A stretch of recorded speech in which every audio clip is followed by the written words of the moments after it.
Dans les profondeurs les plus noires de l'océan, là où aucune lumière ne descend, vivent des créatures dont la reproduction dépasse tout ce qu'on peut imaginer.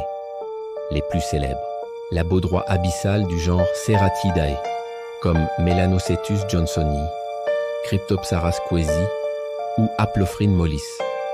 Chez ces espèces, la femelle ressemble à un monstre armé d'une lampe bioluminescente, alors que le mâle, lui, fait à peine la taille d'un doigt.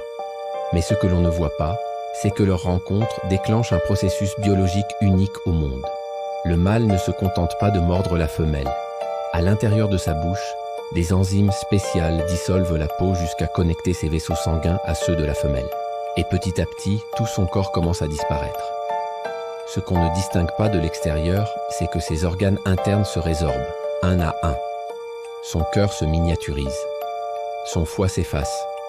Son système digestif se détruit complètement, car il n'aura plus jamais besoin de manger. Finalement, son corps entier devient une simple poche glandulaire intégrée au corps de la femelle. Il perd son cerveau fonctionnel, sa capacité à vivre seul, sa propre identité biologique. La femelle, elle, absorbe le mâle au point qu'il partage son sang et ses nutriments comme un organe interne.